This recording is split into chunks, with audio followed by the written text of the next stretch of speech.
Hello Scorpio, Sun, Moon and Rising. These are your messages for December. I'm so sorry they're up so late. Let's get started.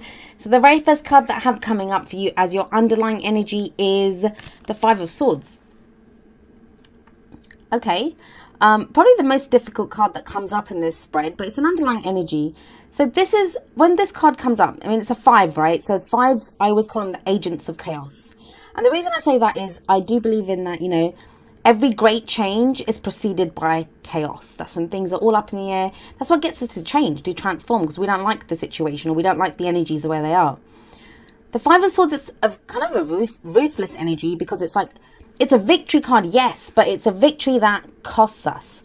So it's like, what are you willing to risk to get what you want? That's what the question is here. What is it worth to you? That's why it can come across as a bit of a ruthless energy sometimes. Like, I always see in this that, you know, this guy, he's taken these swords, and he's obviously had a fight with these two guys at the back. Maybe they were friends once, but he wanted the sword so badly he was willing to sacrifice the friendship for the swords. So now everyone's kind of lost out. They've lost the swords, he's lost his friends, but they still have each other at the back. But so there can be that sense. I do feel, especially the way it's been coming up in these readings, this is, I think it's the second or third time it's come up in this batch of readings, this can be some truth. When we want to know some truth or we want to speak some truth. And it's like, what is it worth to us? What is it worth in getting that out? Because especially a sign like you, Scorpio, you guys can be a little bit inscrutable sometimes, right? Where you won't always say, fully like declare what it is that's going on. Or maybe sometimes you know yourself like what's going on with someone else. But it's like saying it out loud, saying that, look, I know just because I haven't said anything doesn't mean that I don't know what you're doing. So there can be a sense of truth because swords are always about our thoughts, our beliefs, our ideas, how we communicate them. Can be communication here. So I am getting the sense, and the reason I'm kind of going on about the communication angle, which I don't always do with the Five of Swords, is because we have the Page of Cups coming up at the heart of your reading. Just be careful with that Five of Swords there. We are in a Mercury retrograde. Mercury will be retrograde until the 3rd week of December. So there can be a sense of like misunderstanding. Sometimes we think we're being very clear and explaining what's going on. We really want to get our truth out there, or someone else expresses their truth to us and we're like, this is madness. Like, you know, you don't fully comprehend what they're trying to say. So there can be misunderstandings, especially during a Mercury retrograde when the Five of Swords shows up. And the reason I'm talking about that, pages can be messengers. And we have the Page of Cups here. So this could be a message of love. This could be an offer of love even. But the main thing of this is when we have some emotion and it's time to express it. Like, he's handing that cup forward, right? And there's something in the cup. There was a seahorse here. Usually there's a little fish. And it's like that, whatever's in the cup needs to be grown, needs to be nurtured. It's at its beginning stage of, you know, manifesting whatever that emotion is. And it's the declaration of that and telling someone else how you feel. So it's a general reading. So obviously that can apply to if you're happy about something, unhappy about something at work. There is a kind of love angle that's coming in here. So I'll kind of go in that direction, but please apply the energies as they apply to you. It does, the question mark here with those first two cards, the Five of Swords and the Page of Cups, it seems to be on expressing an emotion, and either you or someone that you're dealing with, because there are two court cards that come up here, so there could be someone else in this.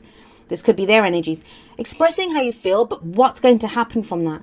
And it feels like somebody really wants to express how they're feeling, but somebody else is like, it's that thing of, I don't know the truth, I just want to know the truth. So there could be misunderstandings around emotions and the communication of those emotions. Now, I think it's something new, or at least a new situation with someone, because we have the World card coming up. We have the World coming up as a past position. So if this is to do with an existing situation or a relationship, you would have experienced within that relationship or situation that, you know, it feels like everything's ended. One cycle has completed in that. Doesn't mean that the situation ended, the relationship did, but whatever that karmic cycle was that you were going through, may have been difficulties, may even been a honeymoon period, you know. This is when things get real with that Five of Swords there. That phase has ended. And now it kind of feels like you're ready to go on to something new. You're ready to begin a new cycle. That's what the question mark seems to be on here. Like, how are we progressing from this? How do we get on, like, begin that new cycle? Now, this is a transitional phase. And one thing I've heard a lot of Scorpios say, I do a lot of readings for Scorpios, is when is this going to end? This has been going on since, I don't know, 2012, like, you know, for the last few years. We keep getting told it's over. We keep getting told it's over. It never ends. I do feel, Scorpio, like, it's been a while now. You guys are coming out of that energy that's been there since Saturn was in your sign, I think. But, you know, this is the card for Saturn as well. I feel like that's ended, but this is transitional. It doesn't just complete one night and then move on to the next. I do feel like there is new energy, because this is in the past. It's not in the present. It's in the past. So that cycle, that major life cycle has ended. A new one is beginning. But what is that new cycle like? What does it pivot on? Like, how does that begin? If that makes sense. We have the Lovers coming up for you in the present. And I think Gemini got this in exactly the same place. This is the card for Gemini. Some of you may be dealing with the Gemini. The Lovers card can speak of a choice, but what it can also speak about, I think for some of you, and I said the same thing for Gemini, we see this couple here, right? And it's a fated relationship. This is one of the soulmate cards. So, you know, a fated relationship, a situation. But this is like two people that are open with each other. They totally reveal who they are to each other. But there's still distance between them. So sometimes this can indicate a long distance relationship to me, where you're not together. Even if you live next door to each other, there's some distance between you. Do you see what I mean? Like, you're trying to cross that distance. And how do you breach this distance? How do you get closer together? By revealing who you totally are. I don't mean walk around naked. I mean, you know, showing this is me, warts and all, take it or leave it. And seeing the other person for who they truly are as well. And that only then can you make a real decision on how you want to progress. If you want to reach out across that space between them and move closer together. Now you have the Five of Swords above this, right? So it feels like whatever this decision is here, it's being based off of this. Like, you know, what is this going to cost me? Is this going to be like trouble? Is it going to be a true victory? Am I going to lose out on something here? There's a lot of these kind of questions when the Five of Swords comes up. But I think as much as we call this a choice card, I don't see it as a choice. It's saying, you know, what do you love and are you willing to go for it? And again, like the Five of Swords, right? What is this worth to you? How ruthless are you ready to be to get what you want? And it does feel like showing who you are is the way forward. Are you willing to do that? Some of you may not be. I'm not ready to be that vulnerable. This is where it kind of branches off. It's going to be different.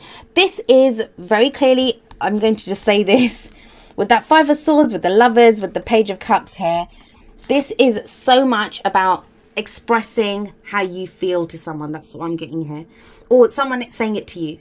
Like someone may offer you their emotion, their feeling, or, you know, it doesn't even have to be. It can be just an offer that makes you very happy if it's not love. And you're trying to decide, well, do I want to do this? Does it make me feel vulnerable? Am I willing to do something with this? We do have two court cards that come up next. In the future position, we have the Queen of Cups. So this is water energy, and Pisces got this here. So you've got a bit of a mix from the other, some of the other signs. But this can be a water sign, so that would be Pisces, Cancer, or Scorpio. Coming up here, she's ready to offer a cup of love or friendship to someone. She's very loving, very nurturing energy. I always see her as that woman in love. Like, you know, there is romance and love here. So it does feel like with this coming up, making that decision to go for what you love. And look at it. We have the Page of Cups and the Queen of Cups here sat there. I always say this about the queens. The kings, they initiate, they go forward. They decide we're going to do this. They're like, you know, they lead. The queens, yes, they rule as well. Obviously, they're queens. But for the queens, I always think that they like to see what is available to them first. She's just not going to give her cup to you. She's going to see what you offer first. So if this is you, maybe you're waiting to see what the other person has to offer to you. Does it truly make me happy? That's this kind of energy that I'm getting around this. Now, if yes, it does truly make you happy. I mean, I think it, because what's the advice? What am I trying to say here? I got distracted by the King of Pentacles, which is the next card. I feel like it does. If this is the person that's doing the offering, and it may be an earth sign, which would be Taurus, Virgo, or Capricorn for you. If it's not, this could just be his energy. This is a very stable person. Like, he can back up whatever he offers. Now, this may be you. This may be where you are. I think some of you may be, because it's the advice, right? It's the crowning energy. How do you get what you want? Some of you have been focusing on work. You have that stability now behind you. You're like the King of Pentacles. So you can love. It's reminding you that, look, you have all this stability. You've done the work. You've been getting the practical side of your life in order. So yeah, focus on the emotions now. That's what this has been about. Getting your house in order, right? So now you are like this person. For others of you, I'm getting the sense that this is the person that's doing the offering, and you're being reminded here, this is a person that's very stable. Now, the thing with the King of Pentacles, that all of the cards have a kind of lighter and darker side. He can be a little bit caught up in, the making of money, focusing. But even that, he tries to create stability and abundance for the people around him. Like, he's very good at that. He's very good. He's very stable energy. He's very loving because whatever he creates, he does it to share with the people that he loves. He's very stable. He's very stable. So if there are question marks around this, I mean, look at that spread. The Page of Cups is an offer of love, of emotion, saying how you feel. The World saying successful completion of that old karmic cycle. That's done. You guys have got one of the more powerful readings that have come up. You should have seen Virgo's reading, poor Virgos. But then you have the Lovers coming up in the present, and this is that choice now. It feels like there's a question mark over this. And it may be because you had that successful completion. You went through so much with that cycle ending. You're not, I don't know. Because the only kind of question mark here is this. What is it worth? What's it going to cost me? I want the truth. Now, sometimes we don't always get guarantees. And this can be when, I want to know what this is going to cost me first.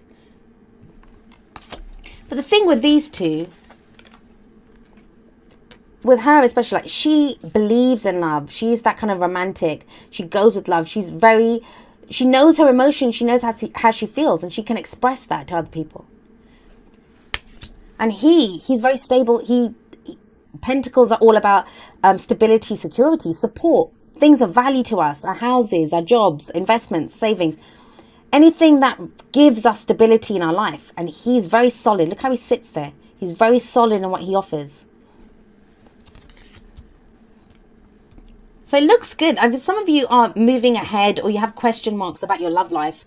Whether you're in a relationship, or, you've got your eye on someone new, or even if there's no one around and you're thinking, I don't know if I'm ready for someone new. There could be question marks. I think for a lot of you with the Lovers in the present, there's an idea of someone. And the cards seem to be very reassuring that, there is this very solid, stable energy that's coming in. And that's the thing with the World card, as a past energy. It does kind of indicate that you've done the hard work. You've gone through that cycle. You learned your lessons from that. It's time to go again. Sometimes it can be a little bit difficult getting back on that horse, right?